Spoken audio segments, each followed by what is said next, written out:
আল্লাহ বলে বান্দা শোন, টাকা দিয়া পরীক্ষা করি, কাউরে গরিব বানায় পরীক্ষা করি রে, কাউরে টাকা বাড়ি গাড়ি দিয়া পরীক্ষা করি। একদিন আমার কাছে আসতে হবে, হিসাব আমার কাছে দিতে হবে। আমি তোরে 10 তলা বিল্ডিং এ বসাইয়া কুরমা পোলাও খাওয়াইলাম, আর নিচের তালায় এতিম বাচ্চারা না খাইয়া ঘুমায়, একটা বার তুই খবর নিলি না। এবং না শুন, যতই নামের আগে তুই হাজি লাগাস, বান্দারে আমার কাছে তোর কোনো দাম নাই।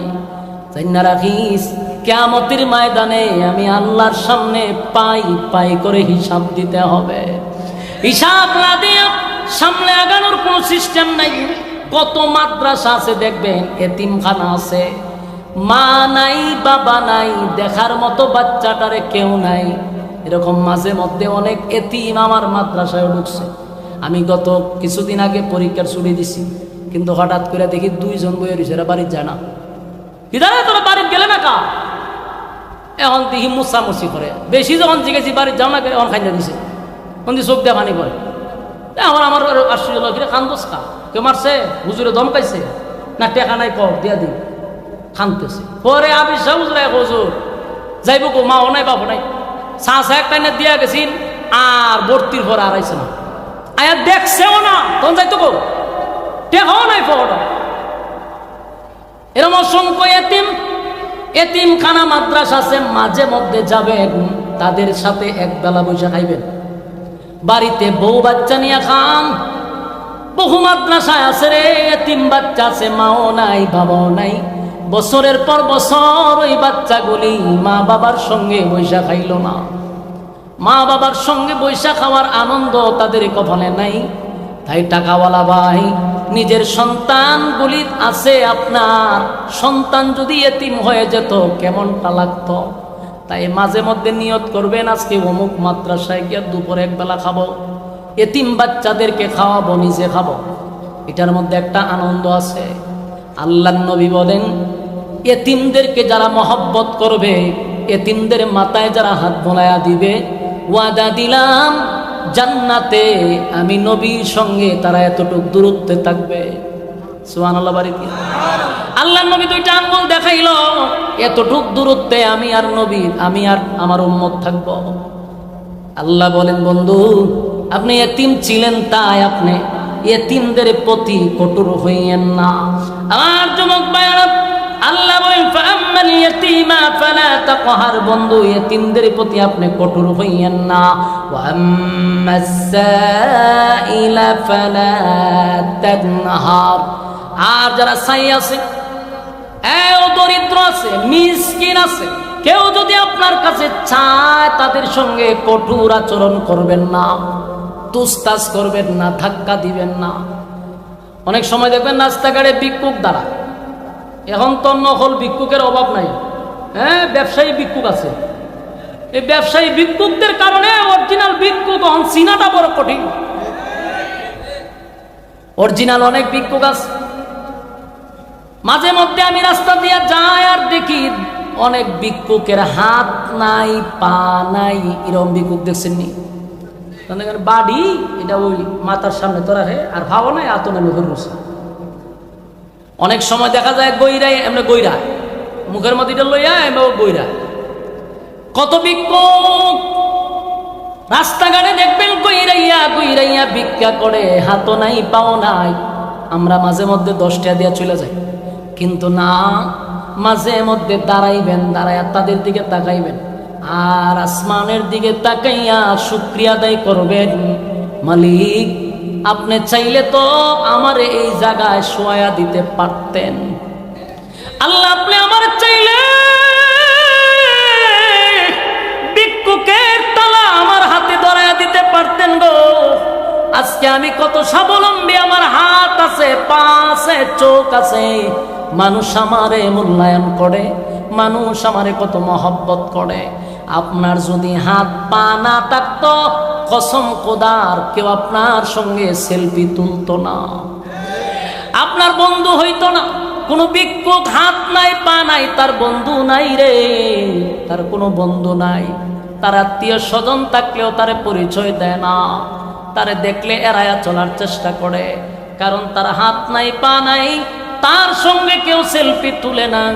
আল্লাহর কাছে শুকরিয়া আদায় করেন, মালিক আমার 2টা পা আছে, 2টা হাত আছে, মানুষ আমারে কত সম্মান দেয়, বিয়ে করতে পারলাম, শ্বশুর বাড়ি আছে, আত্মীয় স্বজন আছে, যদি হাত পা না থাকতো কে আমার কাছে বিবাহ দিত, আমার কিভাবে শ্বশুর বাড়ি হতো, আমি এত সুন্দরভাবে, আমি এত জাঁকজমকভাবে চলাফেরা করি, মালিক এটা তোমার দয়া ছাড়া আর কিছু হতে পারে না। এই জন্য আল্লাহ বলেন, সাবধান, ভিক্ষুকদের সাথে, এতিমদের সাথে, মিসকিনদের সাথে কোনোদিন তোমরা খারাপ আচরণ করবে না। ওয়া আম্মাস-সাইলা ফালা তানহার, সাবধান, কঠোরভাবে তাদের সঙ্গে কথা বলা যাবে না। এরপর আল্লাহ বলেন, ওয়া আম্মা বিনি'মাতি রাব্বিকা ফাহাদ্দিস, আল্লাহ বলেন বন্ধু, আপনার রব আপনার যেই নিয়ামতটা দিছে সেই নিয়ামতের শুকরিয়া আদায় করেন। নিয়ামত যে দিছে এটা মানুষের কাছে প্রকাশ করেন।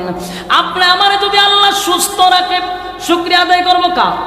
এটা একটা নিয়ামত। আপনি মাসে মাসে টাকা কামান, আপনার বাড়ি আছে, গাড়ি আছে, এটা কোনো দোষের কিছু না।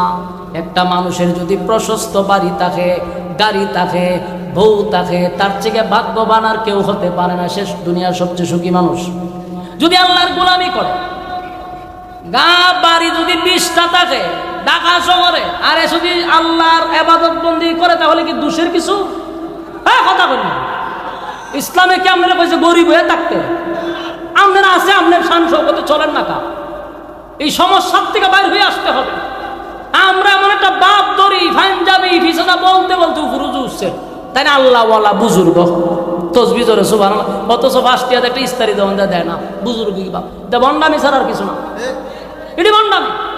আমার রাসূল যদি আজকে 2025 সালে থাকতো, একটা এক্সাম্পল, এখন যদি থাকতো, পৃথিবীর সবচেয়ে দামি হেলিকপ্টারটা রাসূল চালাইতো, স্বর্ণ দিয়ে হেলিকপ্টার বানাই দিত উম্মতেরা, ঠিক কিনা বলেন? তো যেই সমাজে অবস্থা, আপনি এইভাবে থাকবেন, শান শৌকতে চলেন। আপনার আমার চলাফেরা দিকটা, আলেমদের চলাফেরা দিকটা, একজন শিল্পপতির ছেলে যেন মাদ্রাসায় ভর্তি করতে বাধ্য হয়। অনেক আলেমের যদি কিছু টাকা হয়, তো আরেকটা জল্লা ঘুরে মরে যায়, রাতে ঘুমানে আলি 4টায় সালি 4টায়। কেন? তোর জাতি ভাই যদি বাড়ি হয়, গাড়ি হয়, এটা তোর জন্য ভালো। আমার দেখতে আরেকজন শিল্পপতির ছেলে মাদ্রাসায় ভর্তি করবে, আমার চলাফেরা থাকতে হবে শান শৌকতে। কথা কোন ঠিক নেই? এখান থেকে বাইরে হয়ে আসতে হবে। এই জন্য আল্লাহ বলে, আপনাকে যেই নিয়ামত দিছি সেটার শুকরিয়া আদায় করেন। যদি আপনার ঢাকাতে বাড়ি থাকে, আপনি শুকরিয়া আদায় করেন, আল্লাহ বাড়িওয়ালা বানাইছেন, আমার অধীনে কত মানুষ ভাড়াটিয়া থাকে। আপনি চাইলে আমারে ভাড়াটিয়া বানাইতে পারতেন, তারে মালিক বানাইতে পারতেন। এই জায়গায় আপনি আমারে সম্মান দিছেন, ইজ্জত দিছেন, মালিক। আল্লাহর কুদরতি পায়ে সেজদায় পড়ে আপনার শুকরিয়া আদায় করা দরকার। আমার যুবক ভাইয়েরা, প্রত্যেকটা নিয়ামতের জন্য শুকরিয়া আদায় করা দরকার। যাদের চক্ষু নাই, আমরা আজকে আসমান দেখি, জমিন দেখি, সূর্য দেখি, চন্দ্র দেখি, মা দেখি, বাবা দেখি, আত্মীয় স্বজন দেখি, যারা জন্ম অন্ধ পৃথিবীতে আসলো রে, কিন্তু পৃথিবীর সৌন্দর্য তারা দেখতে পারল না, এমনকি আপন মা বাবারেও তারা দেখতে পারে নাই। তাই আমরা আল্লাহর কাছে বেশি বেশি করে শুকরিয়া আদায় করব। রাজি আছি? কারা কারা রাজি? হাত তুলে দেখা। লিল্লাহি তাকবীর, নারে তাকবীর। রাজি আছেন তো ইনশাআল্লাহ? আর ইনশাআল্লাহ মাদ্রাসার প্রতি আমরা নেক নজর রাখবো। রাজি আছেন ইনশাআল্লাহ? হয়েছিল রাসূল আরবি সাল্লাল্লাহু আলাইহি সাল্লামকে সান্ত্বনা দেওয়ার জন্য। রাসূলকে আল্লাহ সান্ত্বনা দিছে এই সূরা নাজিল করে, খুশি করছে এই সূরা নাজিল করে, অভিমান ভাঙাইছে এই সূরা নাজিল করে। এই সূরার শুরুতে আছে 2টা কসম। 2টা কসম করে আল্লাহ রাসূলকে সান্ত্বনা করছে। মাঝখানে একবার কোরআন নাজিল হওয়া বন্ধ হয়ে গেছে। বন্ধ হওয়ার কারণ ছিল রাসূলকে আল্লাহ রেস্টে রাখার জন্য। কারণ এই কোরআনের ওজন, লোড, এটা মারাত্মক। আল্লাহ চাইছিলেন যে আমার বন্ধু কিছুদিন রেস্টে থাকুক, একটু রিল্যাক্সে থাকুক। কোরআন নাজিল হওয়া বন্ধ হয়ে গেছে। এই কোরআন নাজিল হওয়া বন্ধ হওয়ার কারণে মূর্তি পূজারীরা রাসূলকে বিভিন্নভাবে অপবাদ দিতে লাগলো, গালমন্দ করতে লাগলো। কেউ বলতেছে মুহাম্মদের আল্লাহ মুহাম্মদকে ভুলে গেছে, আর রাসূলের আপন চাচি উম্মে জামিল রাসূলকে উদ্দেশ্য করে বলতেছে যে আপনার কাছে একটা শয়তান আসতো, এখন আর আসে না। আসেনি নাউজুবিল্লাহ। তার মানে জিবরাইলকে কইছে। কত বিয়াদ্দব মহিলা। তো এরকম বিভিন্ন জায়গায় রাসূলের বিরুদ্ধে অপবাদ দেওয়া শুরু করলো, গালমন্দ করতে লাগলো। রাসূল নিজেও একটা পর্যায়ে কান্না শুরু করছে। এর পিছনে আরেকটা কারণ ছিল, মক্কার কিছু মূর্তি পূজারীদের 3টা প্রশ্ন ছিল, যে প্রশ্নগুলা মদিনার এক ইহুদি পাদ্রী তাদেরকে বইলা দিছে যে আপনারা এই 3টা প্রশ্ন করবেন আব্দুল্লাহর পুত্র মুহাম্মদকে সাল্লাল্লাহু আলাইহি ওয়াসাল্লাম। যদি 3 প্রশ্নের জবাব উনি দিতে পারে তাহলে বুঝবেন উনি আল্লাহর পয়গম্বর, সন্দেহ নাই। কারণ এই 3 প্রশ্নের জবাব একমাত্র নবী রাসূল ছাড়া আর কেউ দিতে পারবে না। ওই 3 প্রশ্নের জবাব পাইলেই আপনারা কালেমা পড়ে ঈমান আনবেন। তো তারা 3 প্রশ্ন জিজ্ঞাসা করে, রাসূল বলছে আগামীকালকে বলবো। এই যে আগামীকাল বলছে, 15 দিন পর্যন্ত আর আগামীকাল হয়েছে না, জিবরাইল আসা বন্ধ। এই নিয়ে তারা রাসূলকে বিভিন্নভাবে কটূক্তি করতে লাগলো। রাসূল এক পর্যায়ে কান্না শুরু করছে যে আল্লাহ, মক্কার মানুষ যদি কয় আপনি আমার ভুলে গেছেন, আসলে কি ভুলে গেছে? রাসূল নিজেও কান্দে। সারাদিন তাকায় তাকায় জিবরাইল কখন আসবে, এই জন্য রাসূলের মন ভেঙে গেছে। মানুষ আমাকে বলে আপনি আমাকে ভুলে গেছেন, সত্যি কি আপনি আমার ভুলে গেছেন? রাসূলের এই কান্না কান্না প্রায় 15 দিন। আল্লাহ এক পর্যায়ে জিবরাইলকে বললেন যে না, আর বন্ধুর কান্না সহ্য করা যায় না। ওই ফাটাইছে, জিবরাইল আসছে। কতদিন পরে? 15 দিন পরে। রাসূল জিবরাইলকে দিকে একটু অভিমান যে এখন বুঝি তোমার আসার সময় হয়েছে। 15 দিন হয়ে গেল, মানুষ আমাকে নিয়ে বিভিন্ন বাজে মন্তব্য করতেছে, আর আজকে তুমি আসছো, এতদিন কেন আসলা না? জিবরাইল হুজুর আমি আসতে চাই, আল্লাহ আমার আসতে দেয় না। তো রাসূল বলতেছে তাহলে সত্যি আল্লাহ আমার ভুলে গেছে? জিবরাইল হুজুর এই কারণে না, আপনি একটা কথা আল্লাহর কাছে পছন্দ হয়েছে, প্রশ্ন জিজ্ঞাসা আপনি বলবেন ইনশাআল্লাহ আগামীকালকে জানাবেন, আপনি এখন আগামীকালকে জানাবেন, ইনশাআল্লাহ নাই, এটা আল্লাহর কাছে পছন্দ হয়েছে। এই ইনশাআল্লাহ না বলার কারণে এতদিন আয়াত বন্ধ। এটা 2টা কারণ, একটা হইল রাসূলকে রেস্ট, আর একটা হইল উম্মতকে শিক্ষা দেওয়ার জন্য। বলুন, উম্মতকে শিক্ষা দেওয়ার জন্য। উম্মত যেন কোনোদিন ইনশাআল্লাহটা না বলে। বলুন আমরা আর বলবো? একটু জোরে হানা কইেন। আপনারা শরীরে শক্তি আছে না? আমার শরীরে কোনো শক্তি নাই। এখন আমি যে হাঁটতেছি, আমার হাঁটতে আইছি, আমার শরীর কাঁপা শুরু করছে। একটা জায়গাতে এইভাবে রিমান্ডের মতো আমি বসা, পুরা রিমান্ড যেভাবে এইভাবে হাত পা বসে এইভাবে বসে রয়েছে। গাড়ি তো এটা একটা রিমান্ডের মতো। আমার ফেডেও খাবার নাই, শরীরে জুন নাই, তো এরপরে আপনারা আওয়াজটা আমার বেশি, তো আপনারা একটু আওয়াজ দিলে ভালো হয় না? কথা বুঝতেছেন তো? এই একটু হানা করলে আমারও একটু আওয়াজ বাড়িব। আওয়াজ দিবার লেগে শরীর শক্তি লাগে, এখন আমার শরীর শক্তি কম, কিন্তু আপনারা যদি আওয়াজ দেন তাহলে আমার কথা বলার আগ্রহ উৎসাহ বাড়বে ইনশাআল্লাহ। তা আমরা সব কাজে কি বলবো? ইনশাআল্লাহ। ইনশাআল্লাহ অর্থ কি জানেননি? আল্লাহ যদি চায়, আল্লাহ যদি চায়, যে কোনো কাজ করবো এটা যদি আল্লাহ চায় তাহলে করতে পারবো। কারণ মাহফিল থেকে আমরা বাড়িতে যাব, মাঝখানে কি হবে? ইনশাআল্লাহ। খানা খাবো ইনশাআল্লাহ, সব কাজে ইনশাআল্লাহ, মানে আল্লাহ যদি চায়। আল্লাহ খুশি হয়ে গেল। জিবরাইল হুজুর আপনি এই কামরা যে করছেন এই কারণে আল্লাহ একটু নারাজ। বলতে এখানে একটা হিকমত, রাসূল তো ভুলে যাওয়ার কথা না, মূলত আল্লাহ ভুলাইয়া দিছে। বলুন রাসূল কি করছে? রাসূলকে আল্লাহ ভুলাইয়া দিছে। কেন ভুলাইছে?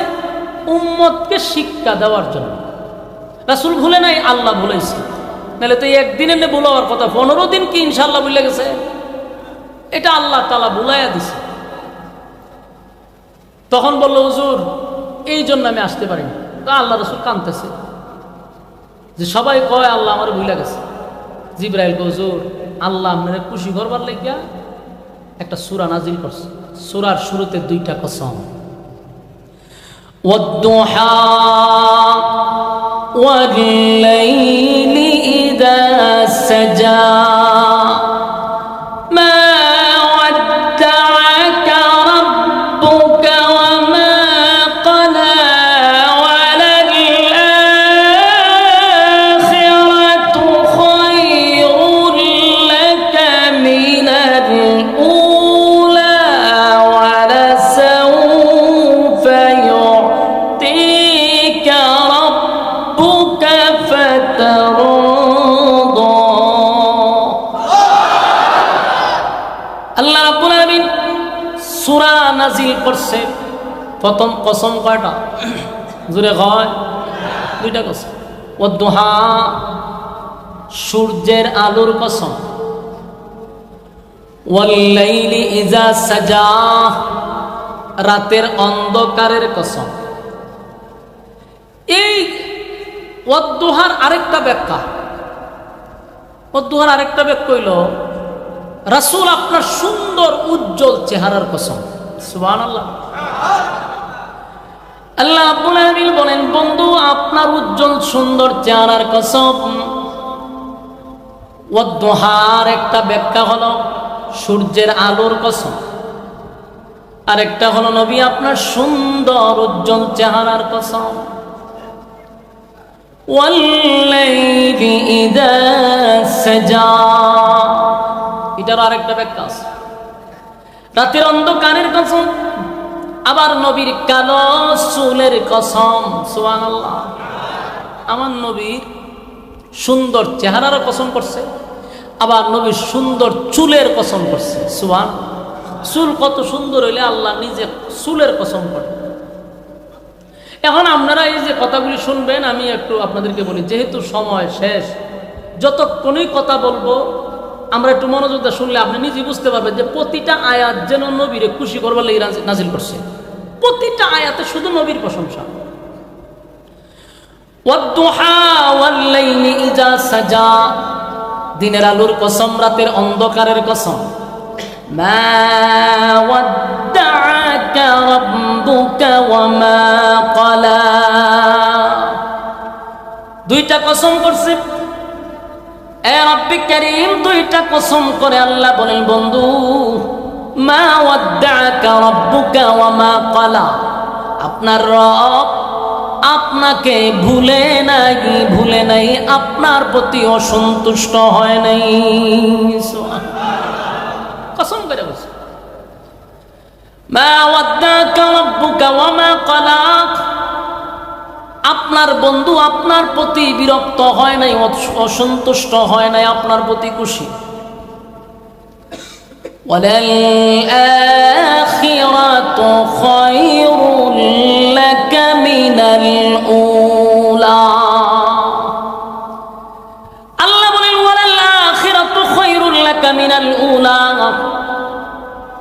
দুনিয়াতে আপনাকে আমি যা দিলাম, যা দিছি, এর থেকে কোটি কোটি কোটি গুণ বেশি পরকালে আপনার জন্য বরাদ্দ রাখছি। আমার যুবক ভাইরা, মুরব্বী বাবারা, প্রতিটা আয়াত যেন আমার নবীর আল্লাহ খুশি করছে রে। আল্লাহ কয় আপনাকে দুনিয়ায় যা দিছি গো, কোটি কোটি গুণ বেশি বরাদ্দ রাখছি পরকালে। এই দুনিয়া কিছুই না আমার যুবক ভাইরা। দুনিয়ার মালিক যিনি, আসমান জমিন সূর্য চন্দ্র গ্রহ নক্ষত্র পাহাড় পর্বত সাগর নদী নালা খাল বিল কীট পতঙ্গ, যা দেখি যা দেখি না, এই পৃথিবীর মালিক যিনি, সে আল্লাহ বলতেছে দুনিয়া কিছুই নয় গো, আমি আল্লাহ দুনিয়ার থেকে বেশি নিয়ামত পরকালে রাখছি। তাহলে দুনিয়ার মালিক যিনি, উনি কয় দুনিয়া কিছু না, দুনিয়া একটা ফরমালিন, এটা একটা স্যাম্পল। জোরে কোন কি পল? স্যাম্পল। কেউ চাল কিনতে গেছেন নি বড় দোকান থেকে? চাল কিনতে গেলে দেখবেন কতগুলা ডিবির মধ্যে বাড়ির মধ্যে এতটুকু এতটুকু করে তোরা রাখে। প্রথম গেলে বুঝবেন যে উনি মনে হয় বিজ্ঞানী তো বিষয়, তোমার বাড়ি বিষয় তো আছে। গেলে পরে বলে চাউল নিতাম ইসলাম ভাই, আপনি কিতা লইয়া বলছেন? বলে চাউল আছে। হয়তো আপনি যে সামনে এত লুয়ে পড়েছেন, ঘটনা কিতা? তখন মালিকে কয় তোর কত মন দরকার, কত টন দরকার, খালি কম। এটি হলো স্যাম্পল। বলুন কি স্যাম্পল? এখানে দেখো তোমার কোনটা ভালো লাগে। স্যাম্পল এখানে দেখে অর্ডার দিবা, পিছন থেকে টন বাহির হবে। বাস্তব নেই, এই হলো স্যাম্পল। আল্লাহ কয় জান্নাতের স্যাম্পল হইল দুনিয়া। তোর স্যাম্পল কি এক বস্তা থাকে? অল্প বাড়ির মতো। তো জান্নাতের নিয়ামতের তুলনায় দুনিয়াটা ওই সামান্য একটা স্যাম্পল। আল্লাহ কয় দুনিয়া একটা স্যাম্পল, গোডাউন হলো পরকালে। দুনিয়া কিছুই না, স্যাম্পল দিয়া পাঠাইছি। দুনিয়াতে আমরা যা বুক করি সব স্যাম্পল, বাড়ি গাড়ি নারী সব স্যাম্পল। যেমন আমরা বিবাহ করছি, বউ আছে না সবাই? সবার তো না, যারা বউ আছে এই বউটাও একটা স্যাম্পল। বউ একটা, তোমার কথা কই না করে একটু জুড়ে বই, আপনারা মাতলে আমার কথা হইতে সুবিধা হইব। বউ আসুনি আপনারা? বউ স্যাম্পল। বলুন বউ কি? এইটা একটা স্যাম্পল। স্যাম্পল কেন? দুনিয়া আল্লাহ একটা বউ দিছে। ঠান্ডা পড়ছে, বাংলাদেশও জন্ম নিছে, এর চেয়ে বেশি করতে পারতেন না। বাংলাদেশও একটার বেশি দুইটা হরণ যায় না, করলে সমাজের মানুষ আপনার সিসি দেয়। আবার প্রেম করতে পারবেন, অসুবিধা নেই। 8টা 10টা 15টা প্রেম করলে এটা কোনো অসুবিধা নাই, এটা এনজয়। এটা এনজয়, এক বয়সিতা পোলা মানে করে। আর বিয়া যদি আপনি 2টা করেন, হালাই লুচ্চা, এর চরিত্র ভালো না। চিন্তা করছে হালাল জিনিসটা রেখো হে লুচ্চা, আর হারামটা রেখো এনজয়। কই বসবাস করেন রে ভাই বাংলাদেশ? আল্লাহ কয় দুনিয়াতে দিছি স্যাম্পল। দুনিয়ার বউ যে আমরা নিয়ে সংসার করি, এটা স্যাম্পল। এটারে দেখলে বুঝবেন এর থেকে কোটি গুণ আল্লাহ বউ রাখছে জান্নাতে। দুনিয়ার সৌন্দর্য এটা স্যাম্পল। দুনিয়ার বউ আর জান্নাতের বউর মধ্যে বেশ কম আছে না নাই? দুনিয়ার বউ যত ভালো হোক আর ফিরের বউ হোক, রগ একটা তেরা, রগ একটা তেরাতা। এর যতই বুঝান যত ভালো, আজকে দেখবেন রগ তেরা হয়ে গেছে। যদিও ঝগড়া না করে, বালা বলে তো ঝগড়া টগড়া করে না, কিন্তু জিনিসপত্র লড়াচড়া করে। এবার টাসকুস টাসকুস শব্দ করতেছে, বুঝবেন যে রগ তেরা হয়ে গেছে। লক্ষণ খারাপ। দেখবেন গ্লাস ভেঙে গেছে, জগ ভেঙে গেছে, টেবিল টুবিল লড়া নিতেছে। এটা ভদ্র বউয়ের কারবার। এখন যদি উশৃঙ্খল বউ হইতে কিতা অবস্থা হয় চিন্তা করেন, ভয়ানক অবস্থা। জান্নাতের ভিতরে আল্লাহ বউ দিবে, রুচি ফাল্টাইয়া দিব। রুচি ফাল্টাই বুঝেননি? কারণ এটা ভাল লাগছে না, ঠিক আছে থাকবো, আর একটা ভাল লাগছে, এটা লইবে না, কোনো অসুবিধা নাই। সুবহানাল্লাহ, এটা জায়েজ আছে।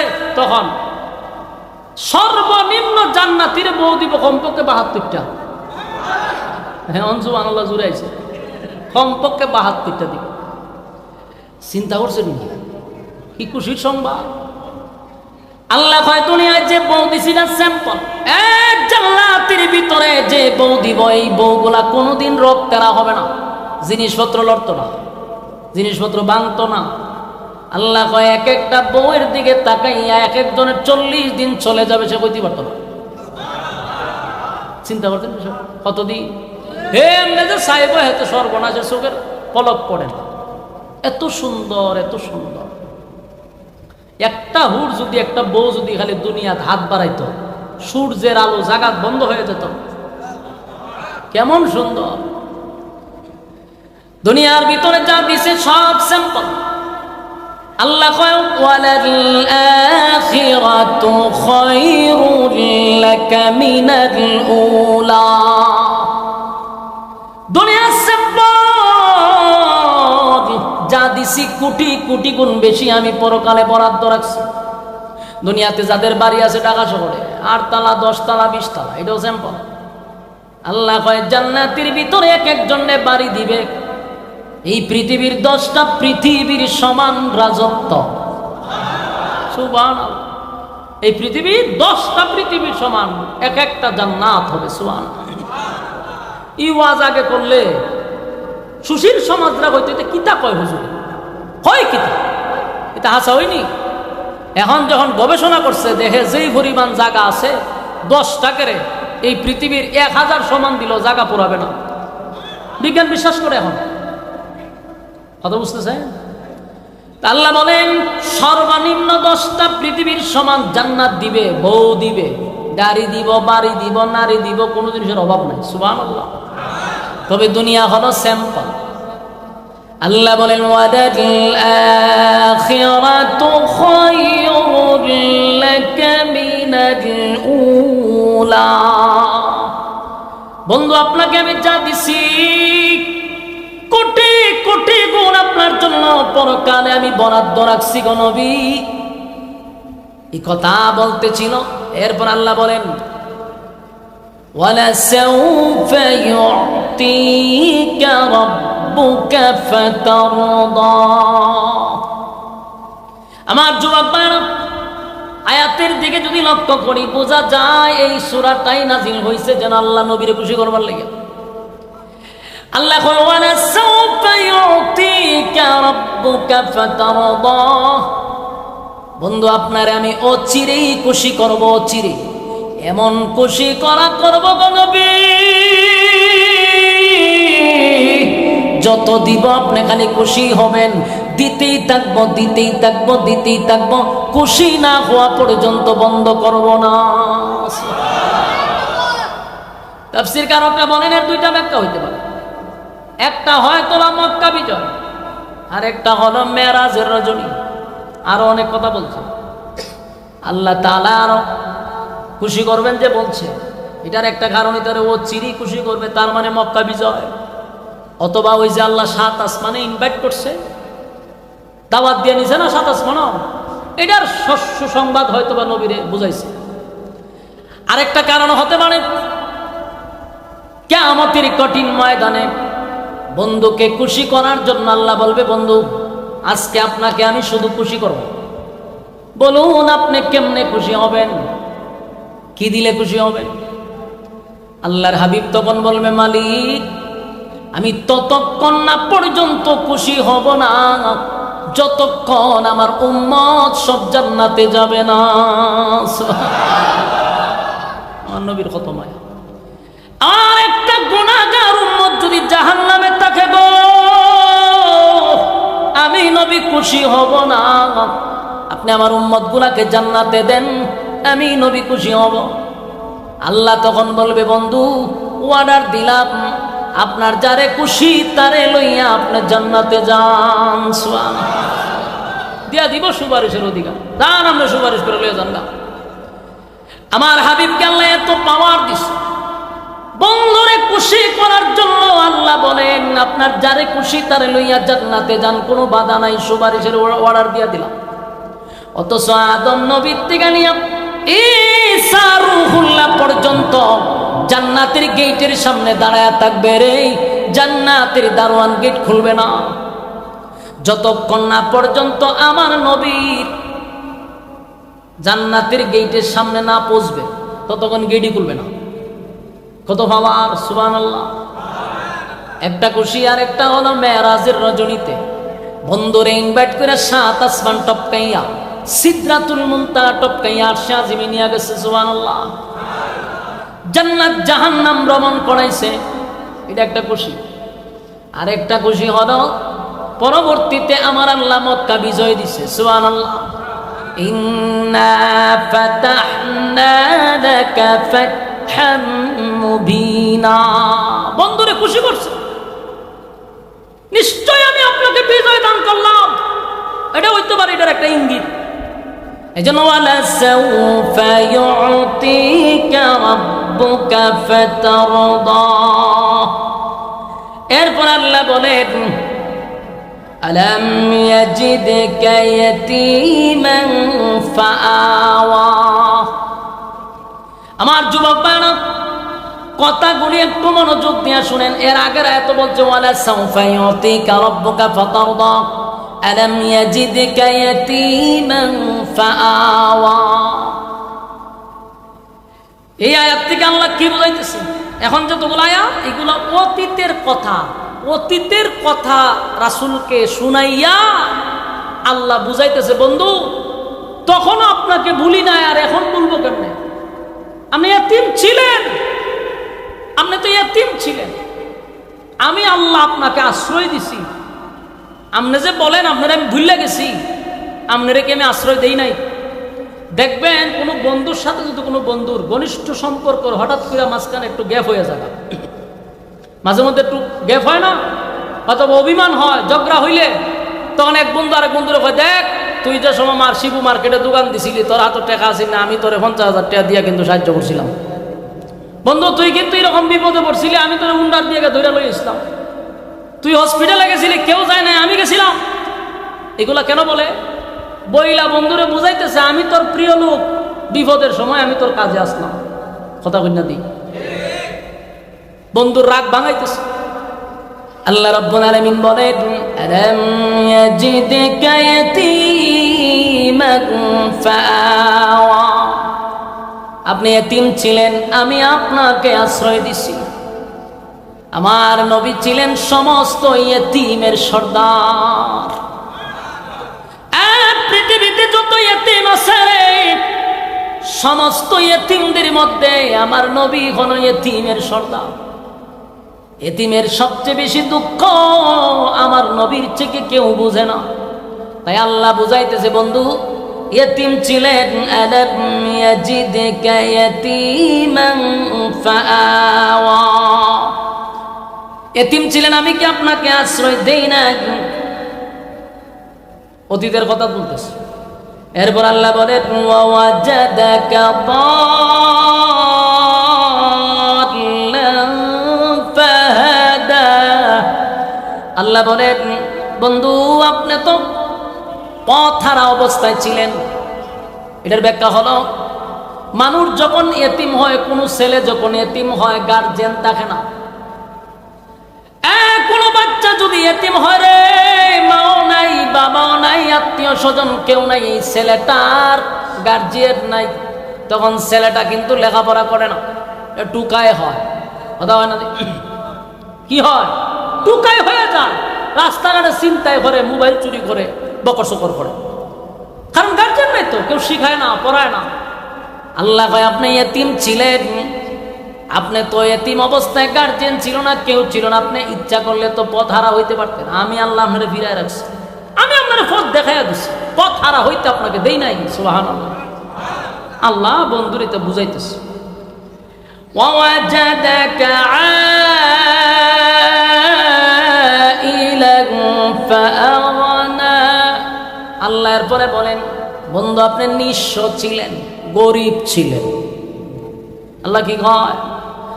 আপনি গরিব ছিলেন, কিন্তু আমি আল্লাহ আপনাকে ধনী বানায়া দিছি। বলুন, নবী কি শুধু খালি গরিবই ছিল না, ধনীও ছিল? কথা কই না দি, সারাটা জীবন শুধু আমরা ওয়াজ শুনছি।